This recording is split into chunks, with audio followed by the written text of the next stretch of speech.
La France et les polices européennes étaient à ses trousses depuis un mois et demi maintenant. Redouane Faïd avait finalement été arrêté cette nuit en Seine-et-Marne dans un hôtel de Ponto-Combo. Figure du grand banditisme, il s'était échappé, vous vous en souvenez sûrement, de la maison d'arrêt de Séquedin le 13 avril dernier après avoir pris en otage 4 surveillants et fait exploser plusieurs portes. Une évasion spectaculaire. Écoutez la réaction que nous avons recueillie il y a quelques instants de Christophe Crépin, il est délégué syndical UNSA Police. On ne peut que se réjouir de l'arrestation de ce monsieur. Arrestation qui a été effectuée ce matin à 3 heures du matin, où il se trouvait dans un hôtel avec un de ses complices. Actuellement, l'opération s'est très bien déroulée. C'est une enquête qui a été menée avec beaucoup de sérieux et beaucoup de sérénité. Ils sont bien arrivés à remonter ses relations et lui-même, en fait. Ils ont procédé à son interpellation ce matin à 3 heures. Il y a une situation maintenant de garde à vue.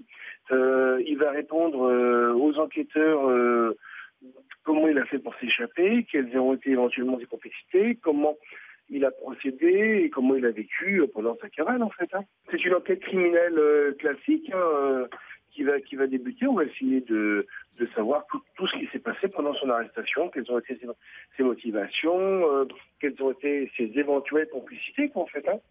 Voilà, après 6 semaines de cavale, c'est donc un très beau coup pour la police française. Et d'ailleurs, Manuel Valls s'est immédiatement félicité. Il félicite chaleureusement les enquêteurs pour leur travail minutieux, je cite, et efficace, bouclé donc en moins de 6 semaines. Le ministre de l'Intérieur, qui sera justement l'invité exceptionnel d'ITélé ce matin, il sera avec nous de 8h à 9h dans le 6-9. Je vous rappelle, Redouane Faïd, 40 ans, braqueur médiatique, qui s'était évadé en avril dernier de la maison d'arrêt de Séquedin dans le Nord. Évasion encore une fois spectaculaire, à l'aide d'explosifs. Il avait pris 4 de ses surveillants en otage. Il était en détention depuis mai 2010 après une tentative d'attaque à main armée, attaque qui avait coûté la vie à une policière municipale de 26 ans. On va prendre la direction de Ponto-Combo où notre envoyé spécial vient d'arriver. On l'a au téléphone, Stéphanie Zenati.